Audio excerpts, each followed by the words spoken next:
नमस्कार, मैं अजय आपका स्वागत करता हूं और आप देख रहे हैं न्यूज आप तक 24 मध्य प्रदेश का हिंदी न्यूज चैनल। चलिए देखते हैं मध्य प्रदेश की 25 मुख्य खबरों को, लेकिन उससे पहले कमेंट करके हमें बताइए कि आप न्यूज किस जिले से देख रहे हैं। साथ ही वीडियो को लाइक, शेयर और चैनल को सब्सक्राइब करना ना भूलें। हमारे फेसबुक पेज को भी फॉलो करना ना भूलें, जिसका लिंक डिस्क्रिप्शन बॉक्स में दिया गया है। मध्य प्रदेश राज्य वन सेवा परीक्षा 2021 का रिजल्ट घोषित, 13% रुका। मध्य प्रदेश लोक सेवा आयोग ने मंगलवार को राज्य वन सेवा मुख्य परीक्षा 2021 का परिणाम जारी कर दिया है। इसमें 8 सहायक वन संरक्षक और 42 वन क्षेत्र प्रोजेक्ट रेंजर के 15 पद रखे गए थे। ओबीसी आरक्षण के चलते आयोग ने 2 भागों में रिजल्ट बनाया है, जिसमें 87% मुख्य भाग निकाला, जबकि 13% का रिजल्ट रोक दिया है। प्रारंभिक और मुख्य परीक्षा के बाद एमपीपीएससी ने पिछले साल 22 नवंबर को परिणाम घोषित किए थे। 27 मई से 30 मई तक साक्षात्कार आयोजित रखे थे। 87/13 फॉर्मूले का उपयोग करते हुए आयोग ने मुख्य सूची 87% में उम्मीदवारों के परिणाम घोषित किए। रेंजर पदों के लिए कुल 29 और प्रोजेक्ट रेंजर पद के लिए 13 और सहायक वन संरक्षक पद के लिए 7 उम्मीदवारों का चयन किया है। जबलपुर में IIIT-DM के आईटीएंस का 1.22 करोड़ का जॉब ऑफर। संस्थान के इलेक्ट्रॉनिक और कम्युनिकेशन विभाग ECE डिपार्टमेंट के छात्र सत्यम शर्मा को सिंगापुर स्थित अंतर्राष्ट्रीय कंपनी ने 1.22 करोड़ का वार्षिक पैकेज दिया है। इसके अलावा संस्थान के 2 अन्य छात्र अभिनव सिंह और यथार्थ गोयन का कंप्यूटर साइंस विभाग को जापान में स्थित कंपनी द्वारा 80 लाख का वार्षिक पैकेज दिया है। कंप्यूटर साइंस के छात्र हिमांशु अग्रवाल को बेंगलुरु स्थित अंतर्राष्ट्रीय कंपनी के द्वारा 1.10 करोड़ का वार्षिक पैकेज दिया गया है। एम्स की टीम ने वृद्धाश्रम में कराया योग, बुजुर्गों को बताएं नियमित योगाभ्यास के फायदे। अंतर्राष्ट्रीय योग दिवस 21 जून के उपलक्ष्य में तैयारियां शुरू हो गई है। लोगों को योगाभ्यास के फायदे बताते हुए उन्हें योग करने के लिए प्रेरित किया जा रहा है। जगह जगह योग शिविर लगाए जा रहे हैं। इसी सिलसिले में एम्स के आयुष विभाग की टीम द्वारा मंगलवार को रोहित नगर स्थित अपना घर वृद्धाश्रम में योग और ध्यान सत्र का आयोजन किया गया। यहाँ टीम के सदस्यों द्वारा वृद्धाश्रम के सदस्यों से आसन, प्राणायाम और निर्देशित ध्यान कराए गए। इस कार्यक्रम में बुजुर्गों की सेहत के अनुरूप सामूहिक कल्याण और आध्यात्मिकता का वातावरण बनाते हुए संक्षिप्त प्रार्थना, सही मुद्रा, मन और हृदय को केंद्रित करने के लिए जप अभ्यास, निर्देशित ध्यान, दृश्यकरण अभ्यास, आसन व प्राणायाम आदि कराए गए। सत्र का संचालन आयुष विभाग के योग प्रशिक्षक चंचल सूर्यवंशी व शरीर क्रिया विभाग के अतिरिक्त प्रोफेसर डॉक्टर वरुण मल्होत्रा ने किया। बोन मैरो ट्रांसप्लांट आरंभ होने से पहले मरीजों की वेटिंग, ब्लड कैंसर से पीड़ित बच्चों की पीड़ा कम होगी। जबलपुर के नेताजी सुभाष चंद्र बोस मेडिकल कॉलेज में समय पर यूनिट आरंभ नहीं होने से कई बच्चों की स्टेम सेल थेरेपी की सही उम्र निकल रही है। बोन मैरो ट्रांसप्लांट की सुविधा से सिकल सेल की तरह ही अनुवांशिक विकार थैलेसीमिया एवं एप्लास्टिक एनीमिया पीड़ितों को भी राहत पहुंचेगी। विभाग की लेटलतीफी से अनुवांशिक रक्त विकार पीड़ितों की समस्या और नए रोगियों की संख्या भी बढ़ती जा रही है। मेडिकल कॉलेज में ही जांच के दौरान प्रतिदिन रक्त विकार से पीड़ित ऐसे गंभीर बच्चे मिल रहे हैं, जिन्हें बोन मैरो ट्रांसप्लांट से बेहतर जिंदगी दी जा सकती है। बावजूद इसके पीड़ितों को आधुनिक उपचार शीघ्र उपलब्ध कराने में विभाग की नाकामी ने पीड़ित और उसके स्वजन को परेशान कर रखा है। प्री मानसून की दस्तक से मचले बादल, तेज हवा के साथ पड़ी बौछारें। जबलपुर में तो हल्की बौछारें पड़ी, पर कुंडम, मंडला, डिंडौरी सहित आसपास के जिलों में तेज बौछारें पड़ने और कहीं कहीं गरज चमक के साथ बिजली भी गिरी। मौसम विभाग ने बिजली गिरने का अलर्ट जारी करते हुए सावधानी बरतने की सलाह दी। हल्की वर्षा का सिलसिला रात भर जारी रहा। हल्की हवा के झोंके में बिजली सिस्टम फेल, कई जगह अंधेरा। अधिकांश जगह की बिजली सप्लाई को देर रात तक ठीक कर लिया गया। इसके साथ ही कई जगहों पर तो बिजली आती जाती रही।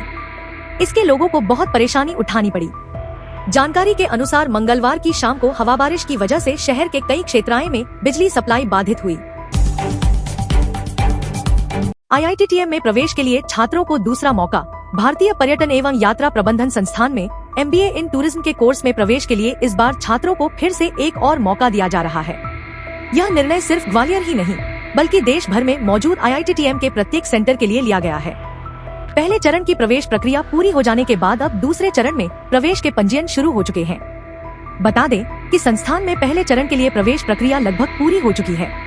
9 जून को पहले ऑनलाइन टेस्ट के बाद ग्रुप डिस्कशन और पर्सनल इंटरव्यू की प्रक्रिया पूरी होकर परिणाम भी जारी हो गया है। पहले चरण के छात्रों की फीस जमा होने के बाद जितनी सीटें बचेंगी उन पर दूसरे चरण की प्रवेश प्रक्रिया में छात्रों को सीटें दी जाएंगी। जबलपुर के रानी दुर्गावती विश्वविद्यालय में विभागों की मनमानी भी नहीं चलेगी, अब सब कुछ ऑनलाइन। इस बार रानी दुर्गावती विश्वविद्यालय प्रशासन ने प्रवेश की ऑनलाइन व्यवस्था की है, जिसमें आवेदकों को पंजीयन के साथ सीट आवंटन और रिक्त सीट का पूरा ब्यौरा दिखाया जा रहा है। फीस और अन्य पाठ्यक्रम से जुड़ी जानकारी के लिए उन्हें ऑनलाइन मिल रही है। इस पारदर्शिता के कारण दलालों का धंधा और विभागाध्यक्षों की मनमानी बंद हो गई है। निर्धारित मानकों को पूरा करने वाले विद्यार्थियों को आसानी से प्रवेश मिल पा रहा है। विद्यार्थी अपना ईमेल और मोबाइल नंबर ऑनलाइन दर्ज करते हैं, जिनके नंबर पर चाही गई समस्त जानकारी भेजी जाती है। 100 MBBS सीटों के साथ शुरू होगा सिवनी मेडिकल कॉलेज। नीमच और मंदसौर भी लगा रहे जोर। MBBS की 100 सीटों की स्वीकृति का रास्ता लगभग साफ हो गया है। इधर नीमच और मंदसौर मेडिकल कॉलेज में भी इसी वर्ष से MBBS की पढ़ाई आरंभ करने के लिए प्रबंधन जोर लगा रहा है। सिवनी में खुलने वाला मेडिकल कॉलेज महाकौशल में तीसरा सरकारी चिकित्सा शिक्षण संस्थान होगा। अभी अंचल में, जबलपुर और छिंदवाड़ा में सरकारी मेडिकल कॉलेज है। इसके अतिरिक्त जबलपुर में एक निजी मेडिकल कॉलेज संचालित है।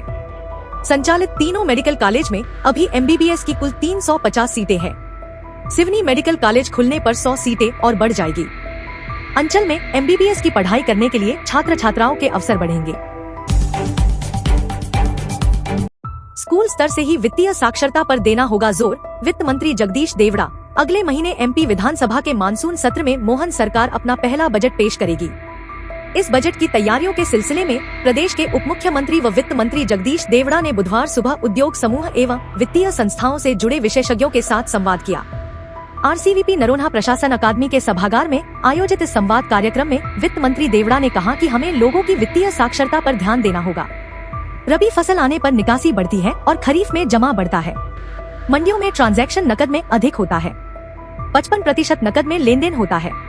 स्कूल स्तर से ही वित्तीय साक्षरता पर जोर रहे। 75 से 76 लाख KCC है। 12% NPA है। इससे अगला लोन प्रभावित होता है। 92 क्लस्टर 23 जिलों में है। इसमें समानता होनी चाहिए। सिंचाई के क्षेत्र में हमें अपना निवेश जारी रखना होगा।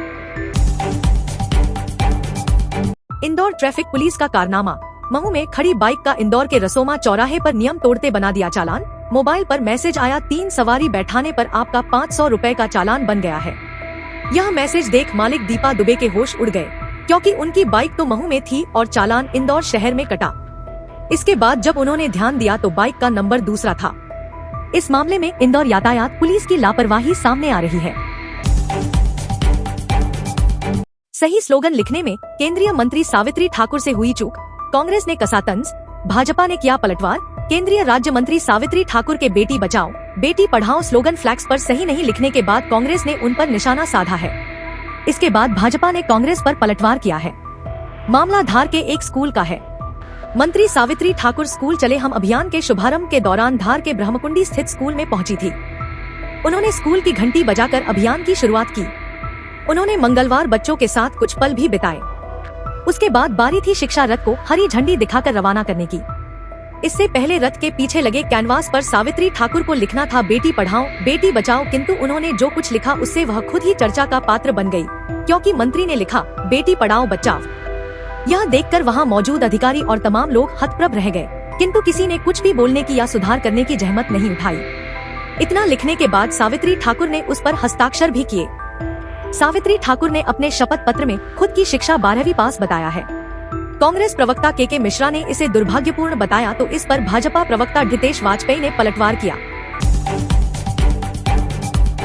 डॉक्टर से बोला मेरी माँ बीमार है, इलाज नहीं मिला तो मर जाएगी, प्लीज घर चलो, और रास्ते में उसे लूट लिया। इंदौर के द्वारकापुरी क्षेत्र में एक डॉक्टर को लूटने का मामला सामने आया है। उसने बताया कि क्लिनिक बंद करते समय एक व्यक्ति घबराए हुए उसके पास पहुंचा और मां की तबीयत खराब होने की बात बताकर साथ चलने को कहा। रास्ते में उसके 2 दोस्त और मिल गए और तीनों ने मारपीट कर रुपए और मोबाइल छीन लिए। पुलिस ने इस मामले में एक आरोपित को गिरफ्तार कर लिया और 2 फरार हैं। हालांकि डॉक्टर और आरोपित लूट को लेकर अलग अलग बात कर रहे हैं। स्वदेशी हाइड्रोजन इंजन बनाया, माइलेज मिला 35 किलोमीटर प्रति लीटर। गाड़ी के इंजन से निकलने वाली ऊष्मा से ही हाइड्रोजन बनेगा। अभी हुए शोध में डीजल के साथ 10% हाइड्रोजन मिलाया गया, जिसके बाद माइलेज 20 किलोमीटर प्रति लीटर से बढ़कर 35 किलोमीटर हो गया। IITDM के design and development of thermoelectrical generator hydrogen production in CI engine नाम के इस प्रोजेक्ट को केंद्र सरकार की तरफ से 50 लाख रुपए मिले हैं। लक्ष्य 1 लीटर हाइड्रोजन से कम 100 किलोमीटर का माइलेज निकालना है। इसके लिए एग्जिस्टिंग इंजन को मॉडिफाई किया जा रहा है। यह शोध कार्य international journal of hydrogen energy और फ्यूल जैसे 6 जर्नल में प्रकाशित हो चुका है। ग्वालियर में रेल कोच में ले सकेंगे रेस्टोरेंट का आनंद। गोला का मंदिर क्षेत्र में प्रस्तावित देश के कई महानगरों की तर्ज पर अब ग्वालियर में भी लोग ट्रेनों के कोच में बैठकर खानपान का आनंद ले सकेंगे। बस फर्क यह होगा कि ये कोच पटरियों पर दौड़ते हुए नजर नहीं आएंगे। रेलवे ने ग्वालियर में भी अब रेल कोच रेस्टोरेंट खोलने का प्लान तैयार किया है। इस प्रकार के रेस्टोरेंट आगरा, झांसी जैसे पड़ोसी जिलों के अलावा देश के कई शहरों में खोले गए हैं। इन रेल कोच को रेलवे द्वारा किराए पर दिया जाता है और इच्छुक कंपनी द्वारा रेस्टोरेंट का संचालन किया जाता है।